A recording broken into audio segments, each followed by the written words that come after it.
minoranza. Grazie Presidente. Signori consiglieri, signor Presidente, ci troviamo di fronte all'ennesimo provvedimento urgente presentato al Consiglio. Il significato della parola urgente nel vocabolario della lingua italiana è obbligo di immediata attuazione o intervento. Se cerchiamo una definizione di urgente riferita ad un provvedimento amministrativo, troviamo che presupposti all'emanazione di un provvedimento urgente devono essere casi eccezionali di particolare gravità, tanto che tale provvedimento può comportare anche deroghe all'ordinamento giuridico vigente. Casi di urgenza per la nostra Regione potrebbero essere l'attuale mancanza di lavoro, una catastrofe naturale, la situazione della cassa integrazione, la crisi delle imprese, tutti casi eccezionali e di particolare gravità che giustificherebbero l'emanazione di un provvedimento urgente e che ci avrebbero trovato d'accordo ad uno sforzo comune. Invece oggi il Consiglio è chiamato a discutere sul disegno di legge recante il titolo Disposizioni urgenti in materia di cultura, sport e solidarietà. Non siamo contro la cultura, lo sport né tantomeno contro la solidarietà, ma considerando l'attuale situazione della nostra Regione, non riusciamo a trovare nelle materie indicate gravi o eccezionali motivi che possano giustificare un disegno di legge di tale carattere. E infatti, vedendo la presenza delle persone in aula, entrando nel merito e andando alla lettura del provvedimento, troviamo al capo primo le modifiche agli organi dell'azienda speciale di Villa Manin, dove tra le varie modifiche si vuole introdurre la figura del sovrintendente, a cui, dopo un'attenta lettura dell'articolo 3, non verranno date responsabilità alcune, ma che, a detta dell'assessore, percepirà uno stipendio al massimo pari a 30.000 euro. Non è in effetti dato capire cosa significa sovraintendere nel momento in cui esiste un consiglio di amministrazione, un direttore e, nel caso potesse interessare, la giunta con il relativo assessore. La conduzione scientifica si avvale invece di un corposo comitato di indirizzo. Ma siccome il sovrintendente non ha potere alcuno, neppure un eventuale conflitto di interesse, di personalità o altro, potrebbe essere sanato dal nostro nuovo personaggio. Sembrerebbe quasi che la Giunta abbia trovato con urgenza una soluzione a un problema di come trovare una collocazione ad un inconferibile, dribblando la normativa statale. Procediamo con la lettura del capo secondo, dove si dispongono le urgenti, sempre fra virgolette, modifiche all'Istituto regionale per il patrimonio culturale Friuli Venezia Giulia e nello specifico si vanno a modificare alcuni requisiti per il conferimento dell'incarico del direttore dell'istituto. Urgenti modifiche senza le quali la nostra Regione avrebbe risentito gravi e irrimediabili conseguenze.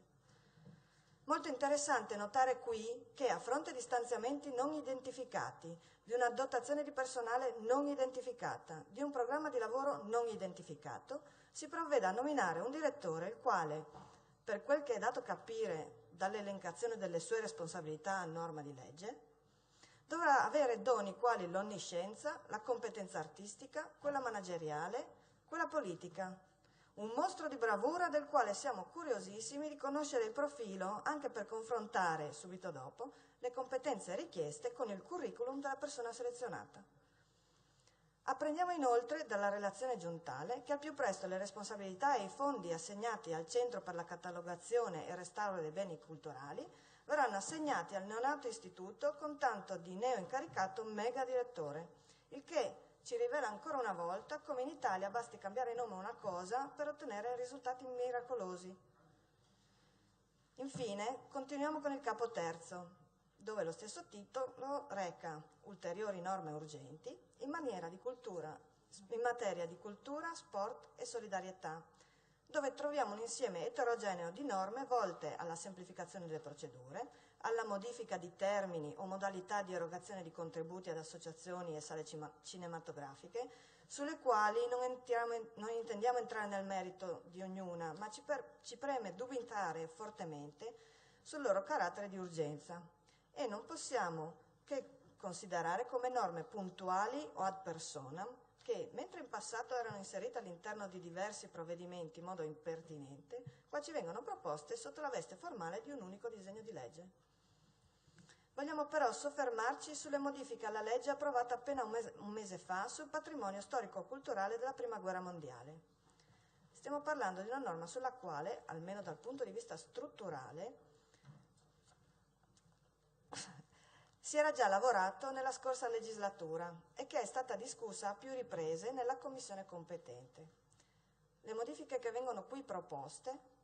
avrebbero dovuto emergere da tempo, dato che sono conseguenti o a riformulazioni più specifiche sul regime transitorio e sulla selezione dei beneficiari di incentivi, o a riflessioni sull'opportunità dello strumento dell'accordo di programma, oppure all'erogazione di contributi straordinari per iniziative di cui, supponiamo, si conoscessero esistenza e tempistiche già il mese scorso. Non troviamo inoltre traccia di quella pulizia normativa che si era promessa in merito alle norme del titolo secondo della stessa legge 11/2013, che poco hanno a che fare con il tema della legge in questione. Sempre nel capo terzo troviamo modifiche per salvaguardare contributi già concessi per impianti sportivi e da semplici cittadini manifestiamo tutto il nostro dissenso nel modo di operare di questa giunta, che dispone in maniera generica di contributi senza specificare i progetti a cui vengono erogati, associazioni sportive, enti locali, le modalità ed i termini delle erogazioni, ma soprattutto non fa alcun riferimento in base a quale legge siano stati stanziati. Ci saremmo aspettati quantomeno una tabella esplicativa del perimetro dell'intervento, specificando le motivazioni delle difficoltà riscontrate, patto di stabilità, incuria del beneficiario, non rispetto dei termini. Con questa legge stiamo altresì intervenendo in deroga della deroga.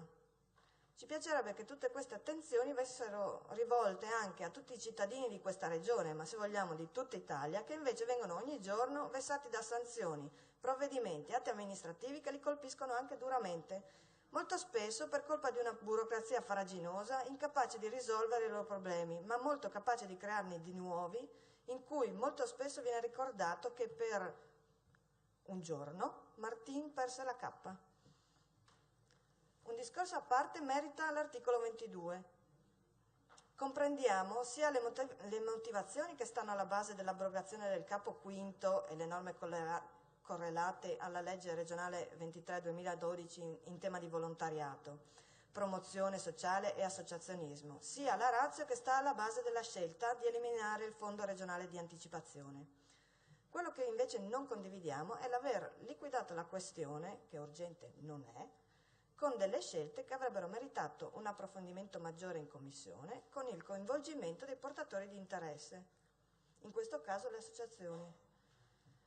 Confidiamo inoltre nella promessa dell'assessore di trovare entro breve una soluzione attuativa realizzabile per il monitoraggio della realtà associativa, sia in quanto richiestaci dalla normativa nazionale, sia perché è utile strumento per le scelte normative che in futuro la Regione sarà chiamata a compiere. Ricapitolando, ci rattrista il fatto che questa Giunta abbia affrontato con tale urgenza argomenti che potevano essere trattati serenamente, con il normale iter legislativo, coinvolgendo i soggetti interessati, affinché esprimessero il loro parere in merito alle modifiche che tale disegno andrà a portare. Poco da aggiungere, se non che ci attendiamo molto di più da questa amministrazione in termini di indirizzo, meritocrazia e rinnovamento. Ci saremmo aspettati, come ci aveva illuso la stessa Giunta con i proclami di inizio legislatura, una vera e radicale riforma organica del settore della cultura su basi meritocratiche e con criteri oggettivi e trasparenti nell'assegnazione dei contributi, cessando l'erogazione di quei finanziamenti straordinari a pioggia che penalizzano le eccellenze regionali. In particolare, la Giunta dovrebbe mettere in mano al più presto la riforma del sistema delle tabelle e inaugurare un sistema di finanziamenti in grado di premiare i progetti culturali di lungo respiro e che sappiano programmarsi nel tempo, in modo da rendersi indipendenti da finanziamenti e stanziamenti, favorendo i soggetti nuovi e diminuendo nel tempo gli aiuti ai soggetti vecchi, per dare spazio alle voci nuove e, se del caso, togliere di mezzo i professionisti del contributo pubblico. Il Movimento 5 Stelle non è contro la cultura, è a favore dell'associazionismo e pensa che ogni investimento in tal senso non possa che migliorare le prospettive del nostro Paese e della nostra Regione. Ma qualcosa deve cambiare. Le forze giovani, i nuovi fermenti di ogni arte non trovano aiuto né ascolto. Nel frattempo, quantità enormi di denaro vengono sprecate nella reiterazione di riti stantii e dei loro enti officianti, nella perpetuazione di gerontocrazia e interessi consolidati, che però non si consolidano mai con le loro forze, ma continuano eternamente a dipendere dal contributo pubblico. Il problema non è solo italiano, da anni si dibatte in tutta Europa su come emancipare il dibattito e la produzione culturale dal cerchio degli interessi di bottega politica. Crediamo che questa visione deve essere collocata al centro del dibattito sulla produzione e la fruizione culturale, per porre la parola fine agli elenchi interminabili di mini provvedimenti approvati in eterna emergenza. Alla luce di quanto detto, il nostro parere non può che essere contrario al disegno di legge, tanto urgente quanto ininfluente sui problemi reali. Grazie. Grazie. Allora, comunico a questo punto i tempi prima dell'inizio